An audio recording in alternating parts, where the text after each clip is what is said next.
because sometimes the audio doesn't work, so I'm just going to keep talking to make sure the audio works. And if the stream doesn't start, I may have to refresh the page. Nope, it's working. We're good. All right. All right, Dementia Radio now and recording in 3, 2, 1. Recorded live on DementiaRadio.org, it's the Funny Music Podcast, brought to you by FuMP.com, where you can download new free comedy songs twice a week. Now, here's your hosts, Devo Spice and the great Luke Ski. Hello, everyone. Welcome to the Funny Music Podcast. I don't know what Luke is doing, but he did warn me that he probably wouldn't be on the show tonight. So it's just me. Well, not just me.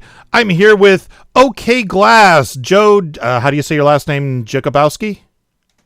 Don't worry. Yeah, good enough. Good enough. All right. Hi. Welcome. I'm Luke.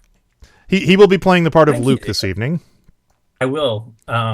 Yes, I've been his understudy for a couple months, and it's an honor, but I'm very nervous. I'm sure you'll do a good job. It'll be great. Thank you. So, welcome to episode 773 of the Funny Music Podcast for April 10th, 2025. The title of this week's episode is Feeble Sack, and your job, should you choose to accept it, is to try to figure out how to work that phrase into our conversations this evening. And Mikey Mason is also not able to join us, so. All right. Oh, that's a shame. Yeah. He's busy doing stuff, but we will play his song and talk about his new album a little bit later in the show. So let's do this. Let's get caught up with what Devo and Luke have been up to since last week. Or else Devo, if Luke bailed and didn't show up. Hey, what? Oh, he's right. Well, Luke did bail, so it's my turn. Right. So yeah, as people who follow me on social media probably saw, I went to Dr. Demento's birthday party over the weekend, which was just an amazing experience. They rented out the banquet room in the back of a venue.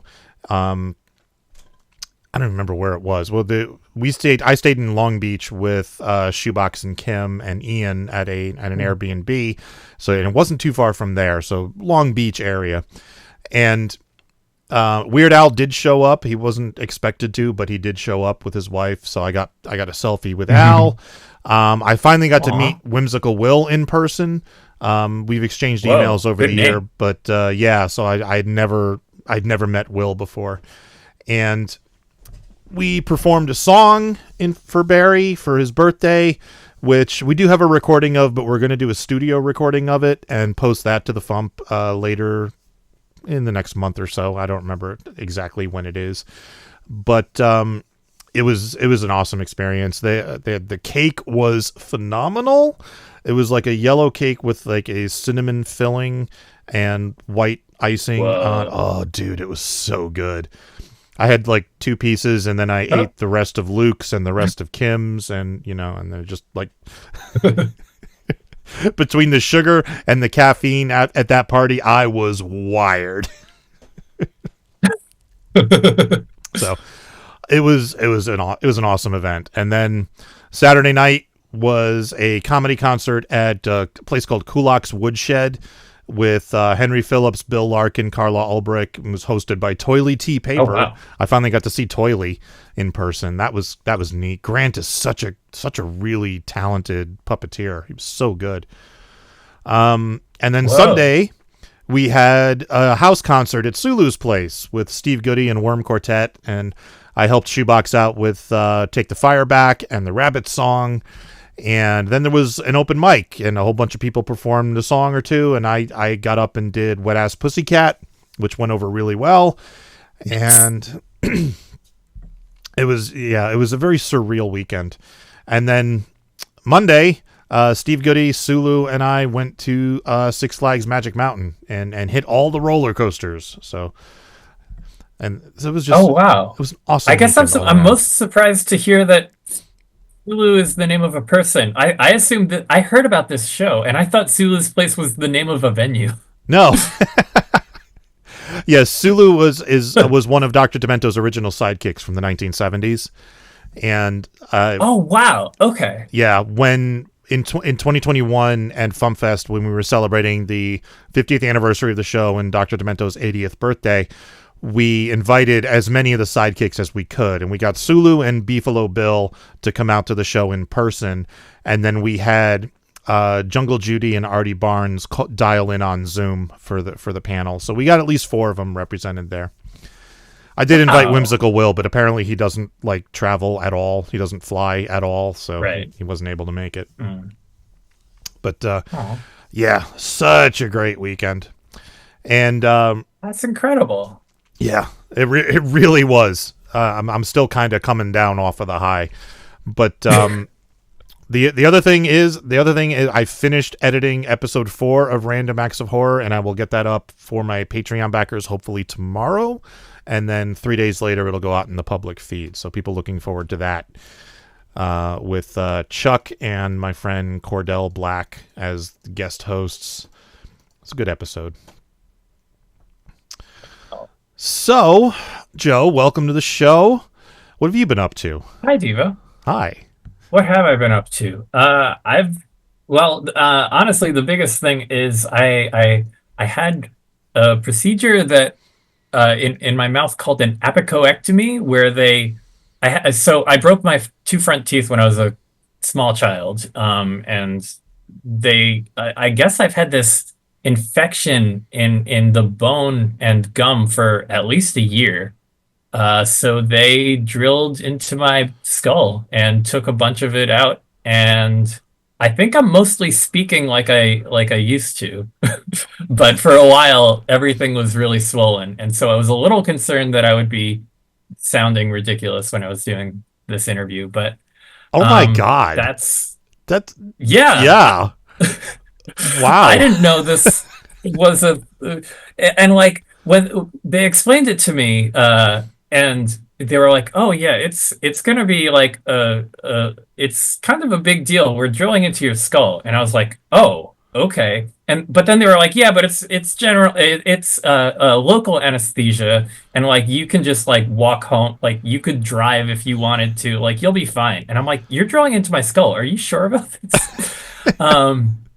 But yeah, it's fine. Tomorrow I have the stitches taken out, which I'm looking forward to being able to breathe a little easier. How did they go in? They go in through your nose or through your mouth or what? No, they go in through the mouth. My infection was right above my front teeth, so it was like right under my lip. Gotcha. I guess, yeah, for the camera, you could maybe even see the stitch. Probably not. My camera's not very good.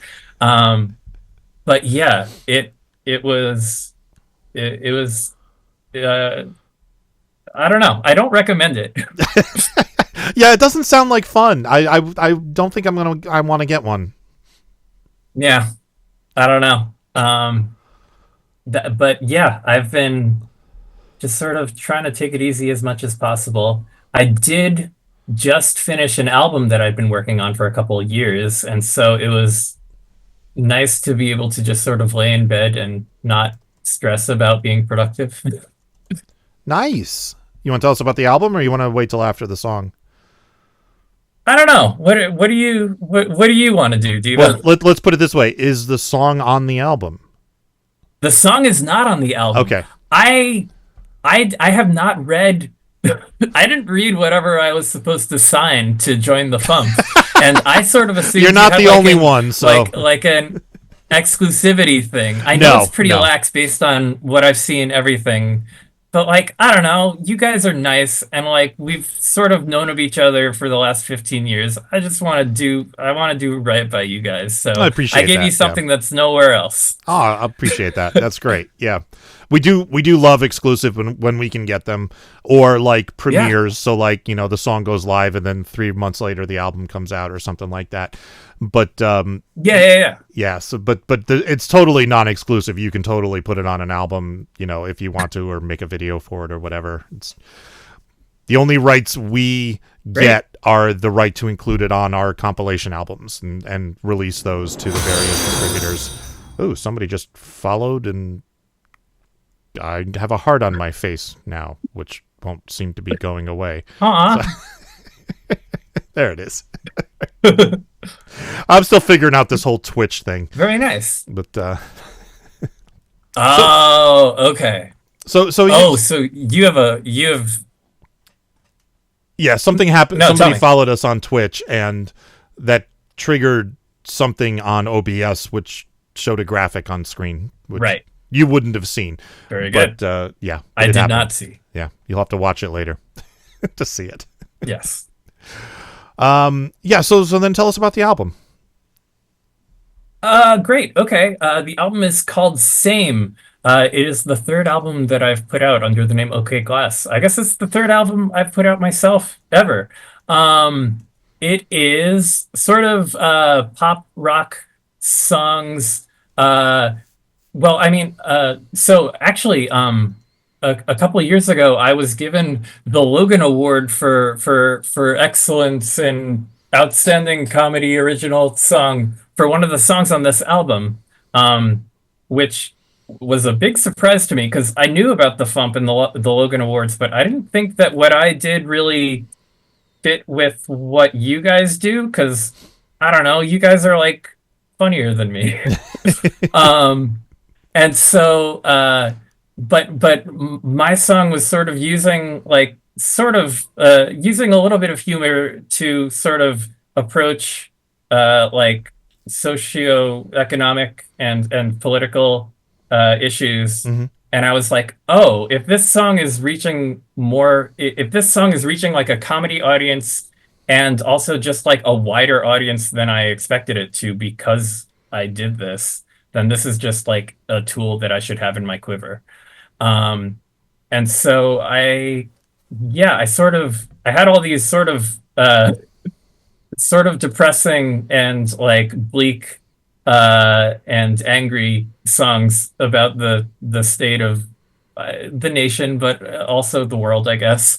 And what I've been trying to do to offset that is I started sampling a lot of really popular songs that I know I could never get the rights to. Mm-hmm. And so those are kind of in there as like sort of as punchlines, but also just sort of like to get like a shock of recognition to make sure that the people are still like paying attention. And I don't know, it all sounds kind of cartoonish. My friend and I bought a xylophone, like a 4-octave xylophone that takes up half the room. There's a lot of like silly skeleton solos on it. Yeah, of course. There's a lot of like bass clarinet. It all sounds like a 1930s sometimes. Yeah, and there's character voices, which isn't a thing that I'd ever really done. But I don't know, when you need to represent like a faceless corporation, then you just sort of put on a voice and you go like a sock puppet. Yep.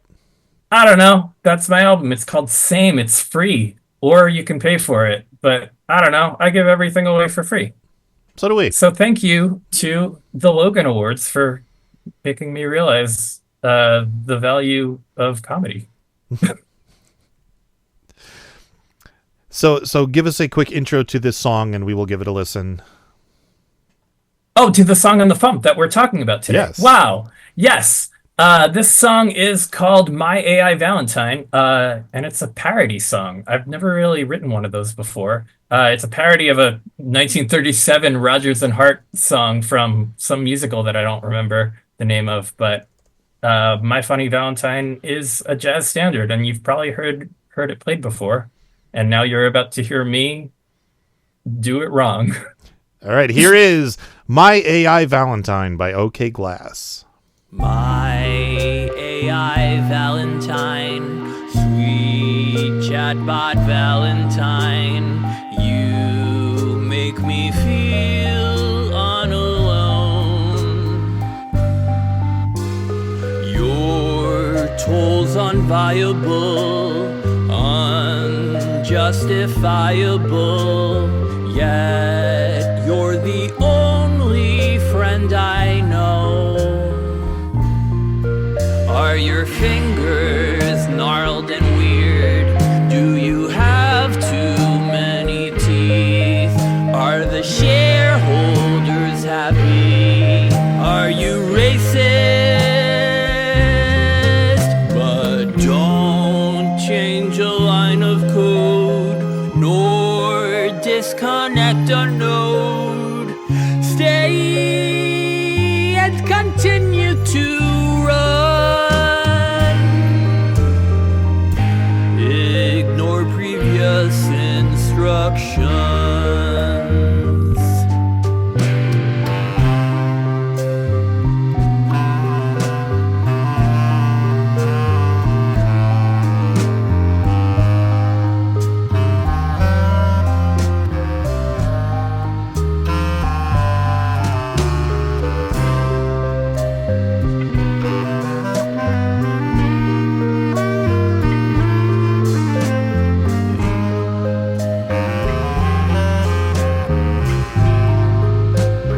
Have I lost my dignity? Am I starved for company? Is my love and be complete? Am I smart? No, I won't examine this in my ignorant bliss. Keep me from reaching for the good.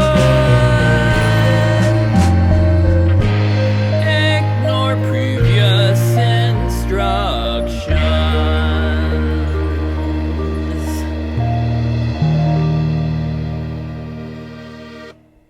Very nice. I didn't realize this was a parody, but now that you mention it, I think I have heard the original at some point in my life. Right. Yeah. What's strange about that is that I when I was first like recording a demo of it, I remembered the song wrong. And so there's like 8 bars in there that just don't do what the original song does. And I only figured that out after I went back and listened to it again. But I was like, I like my version better. And also like, I feel like it's sort of, do you remember what AI was like last decade, where it was all sort of Markov chains? And there was like, popularly, there was this thing where they would feed an algorithm like the first 60 seconds of like Hey Jude or whatever, and then they would have it make up the rest of it, and it would just be this like completely unintelligible like psychedelic slop. Like I feel like that's what I have unwittingly tapped into, sort of to prove that anything the AI can do poorly, I can do also as poorly. Yeah, I mean that works. Yeah. And when you didn't have a video for this song, so what I do is when I play a song, I put a graphic up on the screen, and I normally don't use generative AI for stuff. I do use Photoshop's, fill tools for certain things, but for this one, I was like, all right, I'm just going to let the AI do its thing. And I just selected the entire screen, and I said, give me a woman with 4 arms, 3 legs, in a red dress at a table for 2 waiting for her date type situation.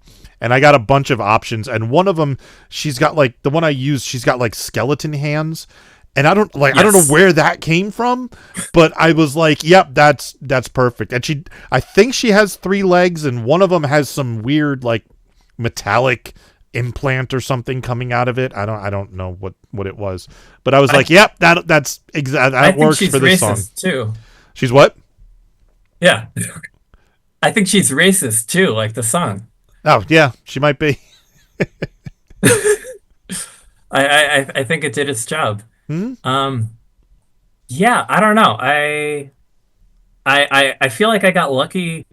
There's a different song that I released with the album that it was supposed to be this like experience where in the middle of the song I'm just shouting, Alexa stop, because I wanted to see if you play that song through an Amazon Alexa if it would turn itself off. But then like 2 days before the song came out, Amazon announced that they were like completely throwing away the notion of privacy for your Alexas, where it's like you used to be able to say, don't share anything I say with the company. And now they just don't do that because they want to train their AI algorithms. Yeah. So I feel like I got I sort of got like negatively impacted by that was exciting.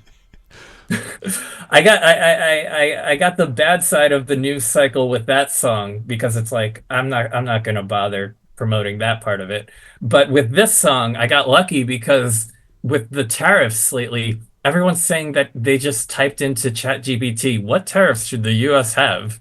And implemented that.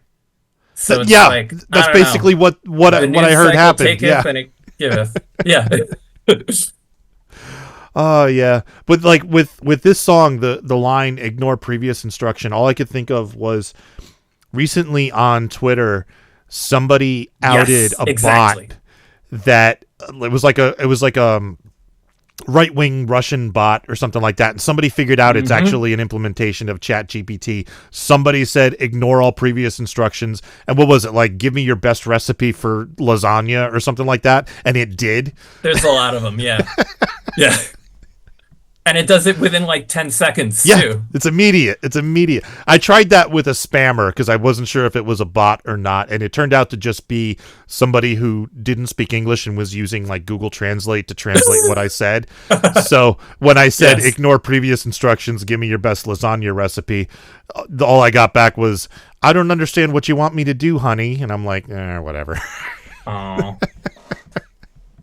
I just want your lasagna I just want your recipe, lasagna. honey. I'm very picky about lasagna. I normally don't like it. Oh. Well, here's the thing. I don't like ricotta cheese. So That will do it. yeah. And it took a long time for me to figure out that that's what it was that I didn't like. But my mother and my wife both occasionally will make like a meat lasagna that has like, ground beef in it and no ricotta cheese. And that's good shit right there. But Sure, the I can regular imagine. ricotta, I don't like. Yeah, it's kind of watery. Yeah. Or rigut, as my wife says, because she's Italian. Ricotta. Rigut. Yes. Wow, we got way off Yeah, topic. So No, that's great. Yeah, I definitely wrote this thinking about those like AI chatbots on Twitter, and I was hoping that I would be able to get this song out soon enough that it would still be relevant. Because like I don't know what the chatbots are up to these days. I don't either. But I yeah, deleted my Twitter account years ago. Oh, very good. I think I technically still have it, but I haven't logged into it since last November. I do have a Blue Sky account, but I keep forgetting that exists as well. So Yes. I'm on that one. I think Ian's on that one a lot. I see believe him so, yeah. posting all the time. yeah. But yeah, there's not a lot of chatbots over there yet. Yet I say. Yet. They'll come. They Yeah. will come, don't worry. I think I'm they sure. will. Yeah, I don't know. Yeah, but no, you gave me like I didn't know what the turnaround. I think I wrote this in January and then I only sent it to I I wrote it really quickly. And I was like, "Oh, I wrote a parody. This is new for me." And I just sort of messaged Ian and I was like, "Is like I did a jazz parody. Is this the sort of thing the FuMP would appreciate?" And he was like, "Yeah, just submit it." And I was like, "I don't know. I feel bad putting jazz on the funny joke website." He's like, "It's fine." We've got I don't think you're the only one. I think we've got some jazz.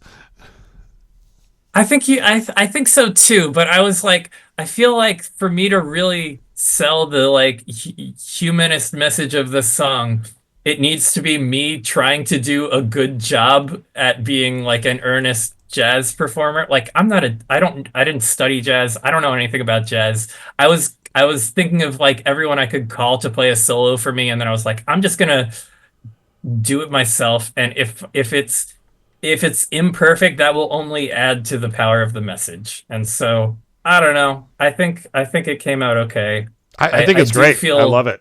I don't know. It's like thank you. It feels like when I was a kid making like art and music with my friends, we didn't ever call anything art. We would always say it was a joke because that way if someone didn't think it was art, then we wouldn't be offended. But then and so I realized to do something earnestly to try to do something like genuine and earnest on as my first act on a comedy website feels like a weird type of vulnerability, but it's also like I can't imagine saying, here's my funny joke, and then having people say, that's not funny. But that's what comedians do all the time when they're like testing out material. I don't know. I don't know how you guys do it. All right. So I just pulled up the database and searched by genre because we do have a jazz listing. Oh. There are 20 tracks that are marked as jazz. 20 tracks on the out FuMP. of... So out of 20... almost 2,500. But you guys have been going for like... Yeah, like 17, 18 years or something? Yeah. So yeah, we're almost at 2,500 songs. So yeah, it's only 20 of them are jazz, but there are 20 jazz songs on here. So very good. I'm gonna have to dive into the archives. Unfortunately, you can't search by genre on the website yet. So I need to get into the SQL. Yeah, I'll send you the list. Thank you.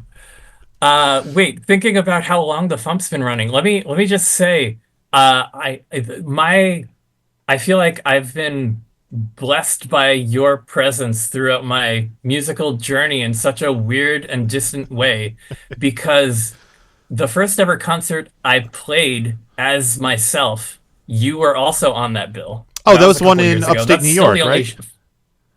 In upstate, yeah. Yeah. And that was like, I was extremely nervous and there was a lot going on, but like, I was glad there were people that were nice who knew how to run a show. That was great. But even farther back, the first ever concert I went to, you were on that bill as well. Really? That was downtown in Manhattan in 2009. I went to go see who's now my bandmate, Marty Allen, in a band called Uncle Monsterface. Uncle Monsterface. Yeah. Okay, yeah. Yeah, and you were there, and this was before I knew about the FuMP. I think I was filling in for Schaefer the Dark Lord that night because he had to cancel. I think you might be right. Yeah, he had to cancel that night, so he asked me to fill in for him. I didn't know you were at that show. Oh my God. And I also didn't know Marty was your bandmate. Yes, we have a project called Mermaid Unicorn Mountain. I'll hang on, wait. What was I saying? I don't know. But yes, I remember meeting you and then like finding out about the FuMP a couple months later and being like, oh, it's that guy. But it's that guy. Yeah. For the last 16 years or whatever, whenever I have to take pills, I think of your song. Well, I'm glad I can help. It's every day for the last 8 years. What time is it? It's time to take pills. Time to take pills. But yeah, no, Marty kept popping up in my life. I mean, sort of the way you do, but then I wound up working with him. I wound up working next to him for an artist who shared a space with him, and I was like, "Hey, it's the Puppet Man." Yeah, I have one of my Uncle Monsterface CDs right here. It's right up here on my shelf. That's incredible. And then by weird coincidence, I got hired for a children's program for teaching children like toddlers and babies. And Marty was at that job too, and he didn't know that he didn't know I would be there. And so now we have a project called Mermaid Unicorn Mountain, where it's like his less sarcastic stuff. And yeah, if you've seen I put out a video promoting the new OK Glass album like a day or two ago, and there's footage of us, me and Marty, playing one of the songs, the OK Glass songs on that album, in that video to an audience of like 50-50 like 9-year-olds from Park Slope and weird teenagers who flew into to Brooklyn to see us and each other from the Needle Juice thing. And so there's like all these weird 19-year-olds singing along, and then you see at the front of the crowd like all these 10-year-olds with sock puppets on their hands, like dancing to this song that I'm singing about burning down a Chick-fil-A. Sounds like a great show. So thank you. Thank you thank you and thank Marty for just being like looming in the background of my life for the past 15 years. I do what I can. Stalking in the background, being creepy, it. like getting my, just peeping in on people. It's what I do. Yeah. I was actually thinking about Uncle Monsterface the other day because I hadn't heard anything from them in a while, and I didn't know if they were still, a project or not, or what was going on with them. I think they're all sort of doing other things. Yeah. The guitarist he's like won Emmys, I think. He works on, he's like a sound designer for TV shows, I believe. Okay. The keyboardist now lives in Japan. The drummer is like runs a print shop in upstate New York. They're all sort of around, but I think the last time they played, do you know the musician and comic artist James Kachalka? I do not. Okay, I think he had a birthday party a couple years ago, and that was the last time they played as one band. Okay. But yeah, they're all busy and they're all making art. Marty's selling puppets left and right. That's his day job. Nice. Someone in the chat who I don't recognize, the username is Moo06, says that gig was incredible. I am not biased and was totally not the opener. So she was the opener. That's Icosahedron, also on Needle Juice Records. Oh, okay. She's wonderful. Hi. Yeah, she flew in from the UK to play that gig with us at a toy store in Brooklyn. Good times. Yeah. Yeah, I had fun at that show. That was a really good show. Which one? The 2009 or 2018? The 2009 one. The Monsterface one was good stuff. That was the first show I ever saw. I was 17. All right. I'm not going to tell you how old I was because I don't remember. I can't do the math. Yeah. All right. So do you have anything you'd like to plug? I think I've plugged everything I want to plug. You can go to ok.glass. That's a real URL. OK.glass. And that's where you get all my music for free. Literally every song I've made is free there, except for my AI Valentine, which you can download as a 128 kilobits per second MP3 for free for a limited time on the FuMP, or pay 99 cents. And it goes to line Devo's pockets. Well, I only keep 15% of that. You get the rest. Yeah, so he gets 14 and I get 14 cents. 0.9 cents. Yeah. Better deal than Spotify. It is, actually. Now, if we can get more people to buy MP3s. It really is. Yeah. All right. Thank you. So, are you going to stick around for the rest of the show, or are you going to take off?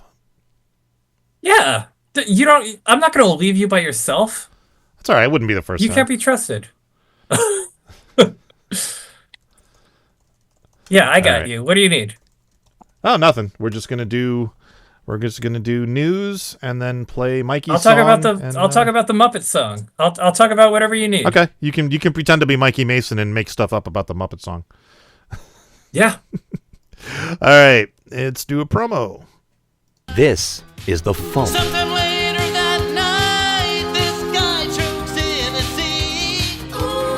A slimy pest explodes from his chest. What the hell did this dude eat? Ain't that a Xeno? It sure as hell is a Xeno shrieking into the night. It don't want a date, it just wants to suck face, and it's on the ship looking to fight. Here comes the Xeno! I'm sick of all my records, and every time I walk into the record store, I forget what I want to get. And then ain't nothing on TV, not a stupid thing. There ain't nothing to do except take naps and wait patiently for death. Kids love hip-hop. Why kids love... That's the Funny Music Project at thefump.com. TheFump.com. can't trust a fart. Time for funny music news. Something, something, something. In the news, Dave Guhlow's new album, All About Poop, is out now at daveguhlow.bandcamp.com. Look for the Brown album, now available, and I think it should be showing up on streaming soon, if it hasn't already. Could somebody in the chat deal with that? Because I can't at the moment. Mikey Mason has a new album coming out called Mimic. It will officially be released on April 28th on mikeymason.bandcamp.com. It's up now as a digital pre-order with 12 tracks you can listen to now. It is actually out on streaming already, so you can go listen to it there as well. And it does include the song we are about to hear. And besides Dr. Demento's birthday party, we had another birthday. Yesterday on the 9th, Tom Lehrer turned 97 years old. So happy birthday, Tom. Wow.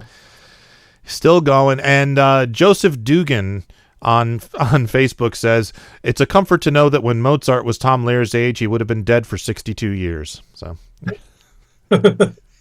Oh, man. Tom Lehrer, national treasure. Yeah, really. All right. Thank you, Brett. Tour dates. On Sundays in Nashville, Tennessee, Steve Goody hosting at the Bluebird. Sundays online, 2 Sleeps. Mondays online, Steve Goody and Brad Tassel at virtualcomedyshow.com. Mondays and Tuesdays online, Bill Larkin. The 11th in Campbell, California, Phil Johnson and Roadside Attraction. On the 13th in Yuba City, California, Phil Johnson and Roadside Attraction. On the 15th in Nashville, Tennessee, Steve Goody. On the 17th in Saratoga Springs, New York, Carla Ulbrich. On the 18th in Novato, California, Phil Johnson and Roadside Attraction. And on the 19th in Palo Alto, California, Phil Johnson and Roadside Attraction. And birthdays coming up on the 16th, Dino-Mike, who I just saw over the weekend. He was at Dr. Demento's birthday party. So happy birthday, Mike. Nice. All right. I haven't seen Mike in years, so it was good to catch up with him. Yeah. All right. Next song is a new one by Mikey Mason off of his new album, Mimic. Here is Muppet Hunter.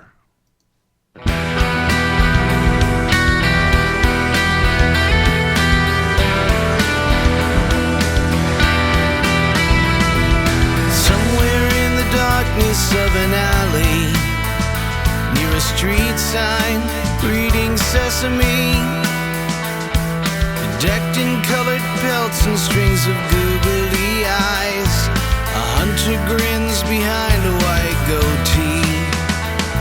A subtle stirring deep within the shadows. From the darkness we see a trunk emerge, and then the joyful song goes snuffle up a guess, with a sword stroke now becomes a funeral dirge. You better leave, you better run, for the Muppet Hunter comes, sings a song of the banshee. Your only hope is but to flee. Discretion is the better part of valor, so vamoose before the Muppet Hunter comes for you.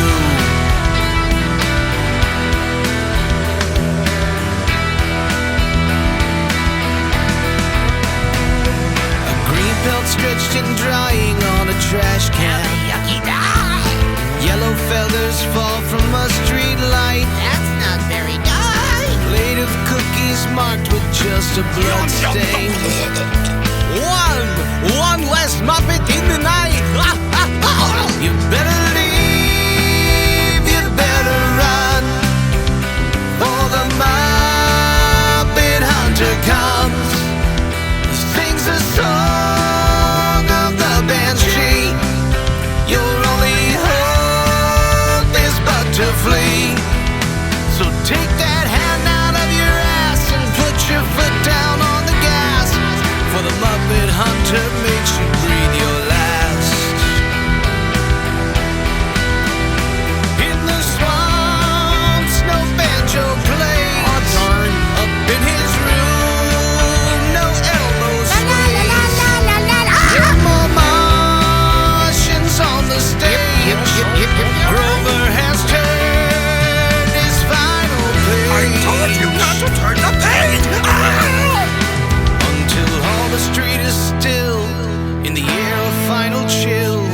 A single voice slips quiet through the night. Oh, Kermie? Where's my Kermie? Oh, who did this? You! Hey! You better leave, you better run. For Miss Piggy gets a gun. She sings the song of the banshee. Your only hope is but to flee. Discretion is the better part of valor, so the moose. Before Miss Piggy pounds you into juice. Before Miss Piggy pounds you into juice. Before Miss Piggy pounds you into juice.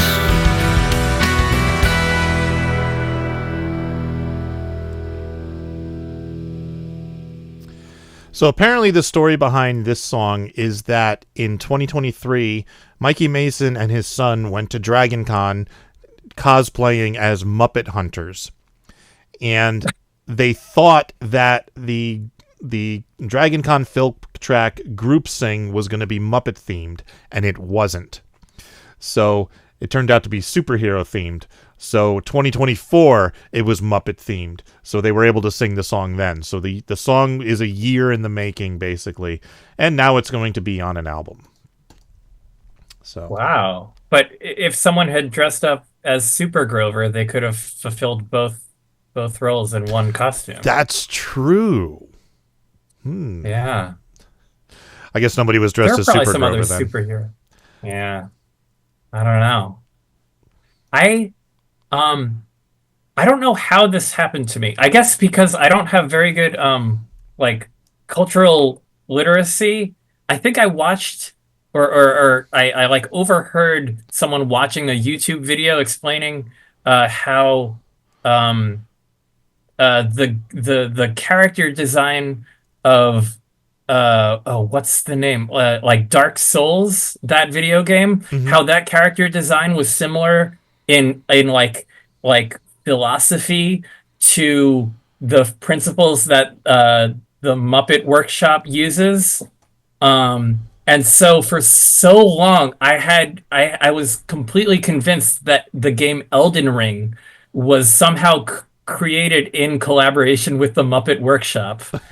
And I don't know why, but I don't think there's anything to back that up.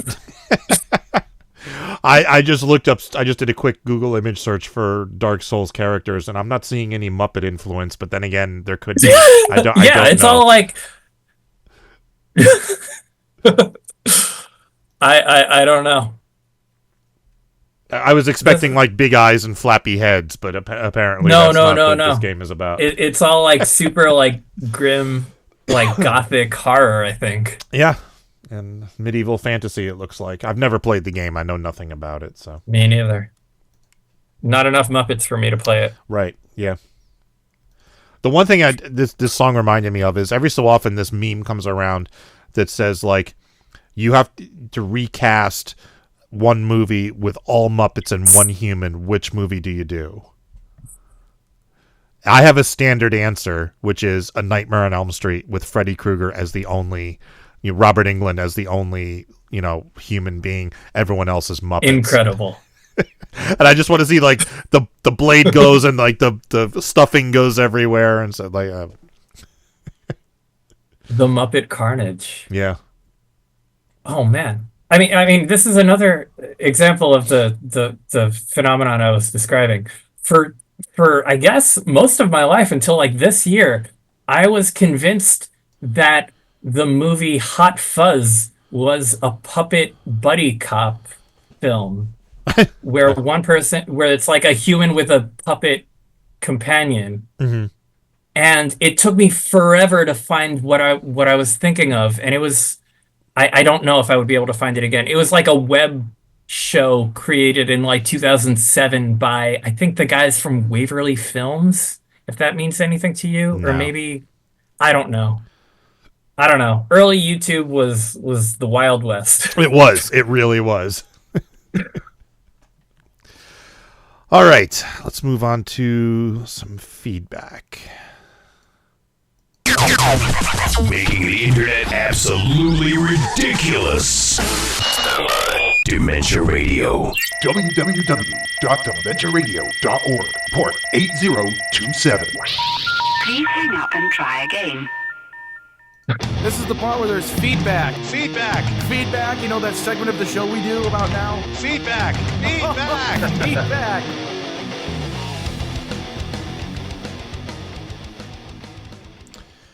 Feedback. Brett Glass wrote, no relation. Really enjoyed master songwriter Amy Englehart's soaring song about the man who, on TV each week, experienced the agony of defeat, de arms, de legs, de neck, and de head. Very FuMP-appropriate, and glad to hear he survived to joke about it. Thank you, Brett.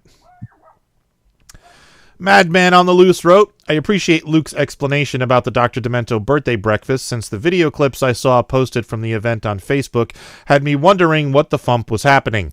I am also wondering how many people from the Indian wedding next to FuMPFest 2021 had the same look on their face during the penis song that Luke had during that event. I agree with Devo Spice about Super 8's being mostly positive, having been in 24 locations in 9 states over the past 30 years, including 200 miles on the way home from one I stayed in 2019 that let me use their handicap room as I was barely able to put any weight on my right leg at that time. And then he also posts, after seeing a link to the Worm Quartet house concert posted on Facebook, I tried to find it through the app with my cable to watch on my TV, and searching on YouTube for Worm Quartet Live, I saw the Worm Quartet concert from the 2025 MarsCon comedy music track was uploaded, where someone could see multiple people taking pictures of the concert, and one person almost wiped out as their legs failed while trying to migrate to the Satan section. The Odd Diddy's concert and Steve Goody's concert, where a bottle of moisture fell from the music stand, landing upright on the cap, were also uploaded by that user. Thank you, Ken. And yeah, that's why I always start out in the Satan section when Worm Quartet performs, because, you know, don't want to have to move. Over on YouTube, That Lucky Panda wrote, I see you are a man of culture, Luke. I got my own signed copy of that NSP album back when it dropped. Enjoy these nuts. Thank you, Lucas. And Mega Super Noise wrote, I sent my wife a screenshot of the April Fool's FuMP newsletter with the Insane Ian biopic, and she was excited for the movie and then sad. Sorry. Aww. I mean, I suppose we could make an Insane Ian biopic. Maybe? Yeah, sure. Why not? Yeah. How hard could it be? Right? You know, I'm working on a mockumentary now. You know, I could just make another one. It's fine. Yeah. All right. And A-Log! Oh my god, it's you, not again! A-Log wrote, since you guys mentioned that TV still thankfully exists, let's see if you two agree with this annoyance of mine. Thanks to the internet and streaming sites, many of the cable channels are just marathons that are hyper-focused on one thing for most of the day. I'm looking at you, Teen Titans Go and SpongeBob. For example, in the case of Comedy Central, most of the day is usually a rerun of That 70s Show or another sitcom of sorts before they go to the latest episode of South Park and The Daily Show. To wit, do you think TV's dying because of a bad case of the reruns thanks to streaming, or is it because of the economy continuing to suck since 2008? Discuss. This is actually, in my opinion, I am not an economist, I am not an expert on the subject, but there's one common thread in this country that is slowly destroying all the companies that we used to know and love, and that is gotta maximize profit for the shareholders. Thank God. Yes. I'm glad I'm on this episode. Keep talking. Preach. Every quarter, it's not enough to just make money. You have to make more money than you did the quarter before. And then more money, and then more money, and more money, more money, more money. And eventually, you get to a point where it's like, you can't lay off any more people because there's nobody left to lay off. You can't, cheapen your product anymore because, styrofoam and wood chips can only go so far. There's only so much you can do. Like, when I was a kid, there was a very famous Dunkin' Donuts campaign called Time to Make the Donuts, where they had this guy. Yes. like getting up and down like 5 times a day. Time to make the donuts. I made the donuts. Time to make the donuts. I made the donuts. And the point was the donuts were made fresh in store multiple times a day. And at some point, Dunkin' Donuts got bought out by some holding company in Canada, I think, the same company that owns Burger King now. And they decided that they could save money by farming out the donuts and having them shipped to the stores. So as a result, the quality of the donuts went down because they weren't fresh in store anymore. As a result, sales of the donuts went down. So now they're not even Dunkin' Donuts anymore. It's just Dunkin'. Like if you find a Dunkin' Donuts that still has donuts, it's almost like a novelty item, because they focused on their coffee and croissants and whatever else they have there. And it's like with TV, it's the same thing. They have to figure out a way to make more money every quarter after quarter after quarter. And it's this mentality of short-term gains. We have to make more money next quarter. The following quarter is the next guy's problem. Like there are literally CEOs will come in for like a year, extract whatever money they can, and then bail with their $35 million bonus. And then the next guy comes in to clean up the mess. Private equity. Dude, don't get me started. Or do. I don't care. It's the Funny Music Podcast. Hey, let's talk about how private equity firms are destroying this country. It's just, but that's what's happening is these companies are trying to cut costs and trying to increase revenue, at the expense of the product. So while Comedy Central used to have great programming, it's cheaper for them to just run reruns of That 70s Show because enough people will watch it and it doesn't cost them anymore to license it. And that's what it's devolved into. So you have anything to add? That's my rant. I mean, not really. That's like if you want to hear more about this, I have a song called Growth on my sampler EP that just went out last week. And it's just about how it's all about infinite profit and infinite growth that is unsustainable. Yep. And it's sort of this like death cult mentality that's taken over. I mean, I guess that's what capitalism has been the whole time. It's just that like there was enough humanity to sort of obfuscate that and make us all sort of like be willing to play the game, but it's just like totally masked off. Sort of. But what happened was there was enough deregulation that happened.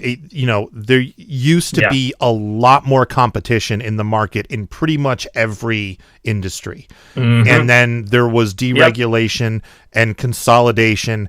And now, if you go to the grocery store and look, you think, oh, wow, look at all these foods that are all in competition with. No, there's like 5 companies. They're all owned by the same company, yeah. And like Mendelez and and there's a handful of like little like independent sodas you can get and stuff, but like for the most part, like Pepsi owns like 35 brands of soda, and Coke owns the other 35 brands of soda, and there's nothing else. But like the example I always like to give is radio. Up until the Reagan administration, it used to be illegal to own 2 radio stations in the same market. That led to good competition, which led to good radio stations. Yeah.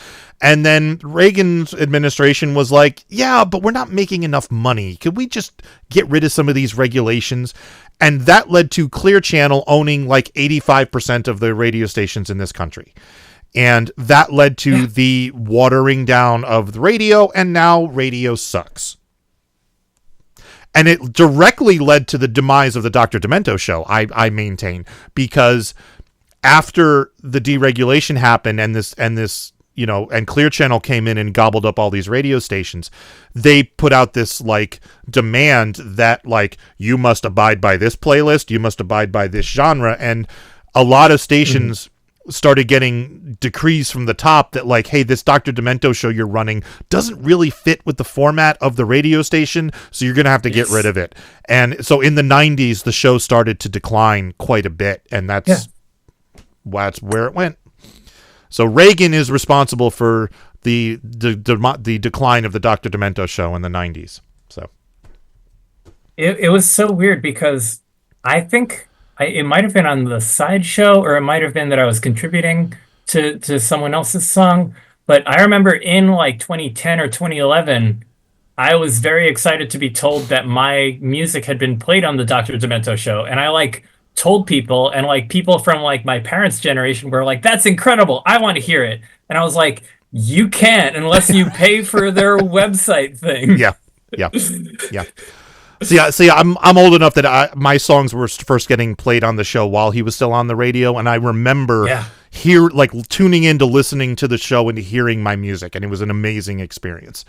But that must be incredible. It was great, and I mean, I still listen to the show and I still love the show, but it's not the same, because it's not. Yeah, of course, it's not like water cooler, appointment listening like it used to be. But yeah, so this show took a turn.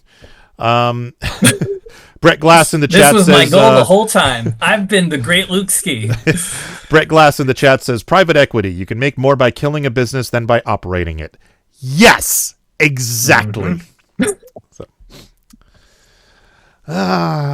So, all right, let's wrap this up, because I have a bedroom I got to put back together.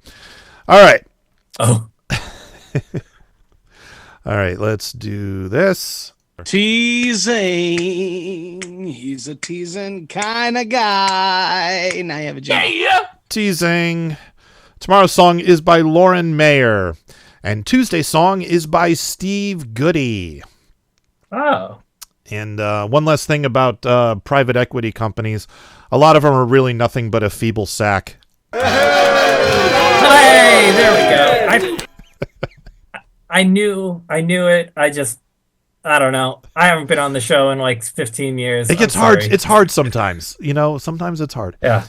All right. All right. So I need a topic for this week's Spotify playlist. Do you have any suggestions for a topic I can make like a half-hour playlist out of funny songs? I think it's got to be about the decline of American capitalism, business and capitalism and stuff like that. Okay. I'll do business. Business, because that'll like all encompassing all of that stuff. Okay, cool. There you go. I can do that. All right. So Joe, plug yourself one more time. OK Glass. My music is OK Glass. You can get it for free at OK.glass. It's also on Bandcamp. Some of it's on Spotify. Some of it's not. It's free. Please pay for it or don't. Pirate it. I don't care.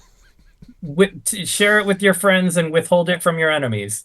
Devo, you. And Mikey yourself. Mason is at mikeymason.com and mikeymason.bandcamp.com, and check out his new album Mimic when that becomes available. All right.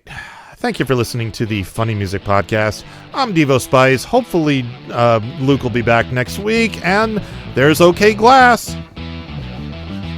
Thank you for listening to the Funny Music Podcast. You can listen live every Thursday night at 10 p.m. Eastern, 7 Pacific at DementiaRadio.org, and join us in the chat. Or subscribe to the podcast feed. Look us up on iTunes and be sure to leave us a review. Feedback for the show can be sent to info@thefump.com. The Funny Music Podcast is a production of Fidem Interactive, LLC, released under a Creative Commons share-alike license. Tell your friends. Tell your enemies. Shout it to random people on the street. And be sure to visit thefump.com for the latest funny songs. Tune in next week where you'll hear Luke Ski say, OK.glass. Wow.